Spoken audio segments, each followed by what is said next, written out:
Samajwadi party के राष्ट्रीय अध्यक्ष और उत्तर प्रदेश के पूर्व मुख्यमंत्री अखिलेश यादव लगातार बीजेपी सरकार पर निशाना साधते नजर आते हैं। एक बार फिर उन्होंने बीजेपी पर निशाना साधा है। सपा प्रमुख ने सरकार की नीतियों की आलोचना करते हुए कहा कि सरकार महंगाई रोकने में पूरी तरह से विफल है और महंगाई चरम पर है। उन्होंने कहा कि बढ़ती महंगाई की वजह से लोगों का त्योहार फीका नजर आ रहा है। अखिलेश ने कहा कि बीजेपी सरकार की गलत नीतियों की वजह से देश में महंगाई बढ़ रही है। सपा मुख्यालय की तरफ से जारी बयान में पूर्व सीएम ने कहा, सरकार महंगाई रोकने में पूरी तरह से विफल है।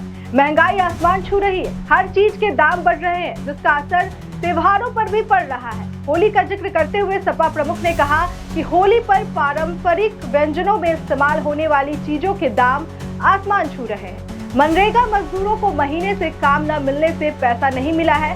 ऐसे में बिना पैसों के मजदूर अपनी होली कैसे मना पाएंगे। इसके साथ ही उन्होंने ये भी दावा किया कि कई सरकारी विभागों का भी ऐसा ही हाल है, कर्मचारियों के वेतन रुके हुए हैं। उन्होंने कहा कि गरीब लोगों की कहीं भी सुनवाई नहीं है। अखिलेश ने आरोप लगाया कि बीजेपी सरकार को आम जनता की परेशानियों से कोई मतलब नहीं है।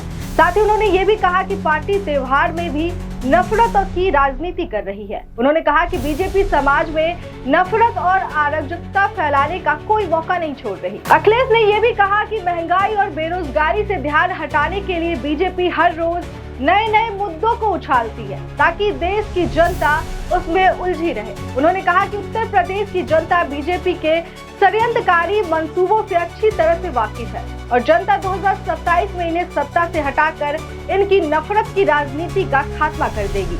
वहीं बीजेपी के प्रदेश प्रवक्ता हरिश्चंद्र श्रीवास्तव ने अखिलेश के आरोपों पर पलटवार किया। उन्होंने कहा कि अब जब सनातन संस्कृति का परचम पूरी दुनिया में लहरा रहा है और होली की उमंग हर तरफ दिख रही है, ऐसे समय में सपा प्रमुख अखिलेश यादव को इस त्योहार का रंग और उल्लास फीका नजर आ रहा है।